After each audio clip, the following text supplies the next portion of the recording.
அன்பு நட்புகளுக்கு இனிய வணக்கம். இன்றைய திருக்குறளும் என் பொருளும் அதிகாரம் பொருள் செயல் வகை.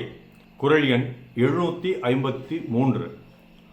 பொருள் என்னும் பொய்யா விளக்கம் இருள் அறுக்கும் எண்ணிய தேயத்துச் சென்று.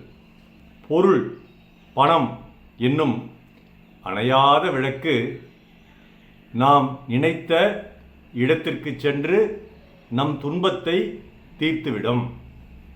A non-stopping lamp such as money can go to any extent and solve our problems. இது அந்த காலத்தில் மன்னன் ஆட்சி முறையில் எழுதப்பட்ட குறள். ஒரு மன்னன் பொருளுடையவனாக, என்ன பொருள்? விளைபொருள், சேர்த்த பொருள், வரிப்பொருள், நல்ல குடிப்பொருள், இப்படி பல வகையான நட்பொருட்கள் உடையவனாக இருந்தால் அவன் நினைத்த இடத்திற்கு சென்று அவனுடைய நாட்டிற்கு ஏதேனும் துன்பம் நேர்ந்தால் அதை தீர்த்து கொள்ள முடியும், அந்த துன்பத்தை அறுத்து விட முடியும் என்று வள்ளுவர் எழுதியிருக்கார். இந்த காலத்துக்கு இது பொருந்தாது. ஆனால் சில உதாரணங்கள் நம்ம எடுத்து பார்க்கணும். ஒன்று, ஒரு நாட்டில் விமானம் விட்டு பெரிய இரட்டை கோபுரங்கள் தகர்க்கப்பட்டது. அதை தகர்ப்பதற்கு ஒருவர் காரணம் என்று அந்த நாடு கருதியது. அந்த நாடு அதை தகர்ப்பதற்கு காரணமாக இருந்த இடத்திற்கு சென்று ஏவுகணை விட்டு அவரை அழித்தது. இது அவருடைய நாட்டுக்கு, அந்த நாட்டுக்கு, இரட்டை கோபுரம் இருந்த நாட்டுக்கு ஒரு துன்பம் நிகழ்ந்த பொழுது அந்த துன்பத்தை அறுக்க வேண்டும் என்று இந்த நாடு முடிவு செய்த பொழுது அதற்கு அவர்களுக்கு முக்கிய காரணமாக விளங்கியது அவர்கள் கையில் இருந்த பொருள்.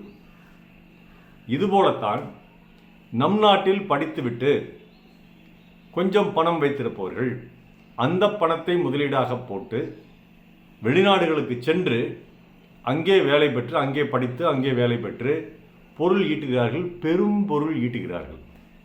அப்போ இங்கே அவர்களுடைய வாழ்க்கை துன்பத்தில் இருந்துச்சு. அந்த துன்பத்தை அறுப்பதற்கு அவர்களுக்கு இங்கே இருந்த பொருள் கை கொடுத்தது மட்டுமல்ல, வெளிநாடுகளில் சென்று அவர்கள் அங்கே அதிகப்படியான பொருள் ஈட்டுகிறார்களவா, அந்த பொருளும் கை கொடுக்கிறது. கல்வி இங்கே அவர்களுக்கு உதவுகிறது. ஆனால் வெறும் கல்வி மட்டும் பெற்றிருந்தால் அவர்கள் வெளிநாடுகளுக்கு சென்று இந்த பணியாற்றுவதற்கான வாய்ப்புகள் மிக குறைவு. அப்பொழுது அவர்களுக்கு இருந்த சில பொருளாதார ஊக்கத்தின் காரணமாக, வசதியின் காரணமாக அவர்கள் வெளிநாடுகளுக்கு சென்று பணியாற்றுகிறார்கள். அதன் காரணமாக அவர்கள் அதிகப்படியான பொருள் ஈட்டுகிறார்கள். அதன் காரணமாக அவர்களுக்கும் அவர்கள் குடும்பத்தாருக்கும் இருக்கக்கூடிய துன்பம் தீர்ந்து விடுகிறது. இப்போது அண்டார்டிகாவுக்கு எக்ஸ்பெடிஷன் அல்லது டூர் அல்லது சுற்றுலா போகிறாங்க. அந்த மாதிரி உலகத்தினுடைய பல நாடுகளுக்கும் சுற்றுலா போகிறாங்க. இந்தியாவினுடைய பல மாநிலங்களுக்கும் சுற்றுலா போகிறாங்க.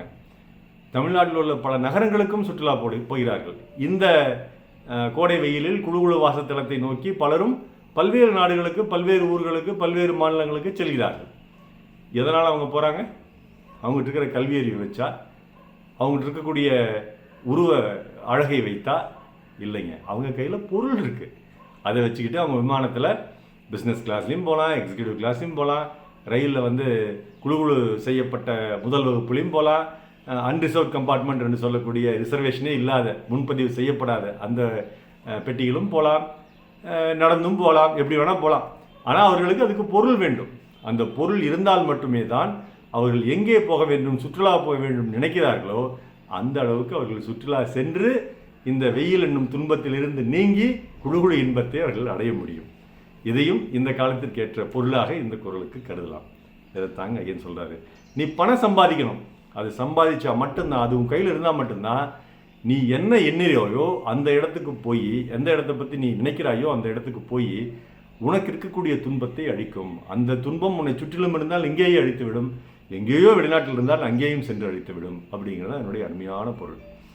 பொருள் என்னும் பொய்யா விளக்கம் இருள் அறுக்கும் எண்ணிய தேயத்துச் சென்று. நாள் சிறக்க தமிழ் வாழ்த்துக்கள். மருத்துவராம செல்வரங்கம் கிடமி சேலம் கள்ளக்குறிச்சி அரூர் ஈரோடு நல்லோடு நன்றி. டாக்டர் செல்வாக்குள் யூடியூப் சேனலை ஷேர் பண்ணுங்கள், லைக் பண்ணுங்கள், கமெண்ட் பண்ணுங்கள், சப்ஸ்கிரைப் பண்ணுங்கள். வணக்கம்.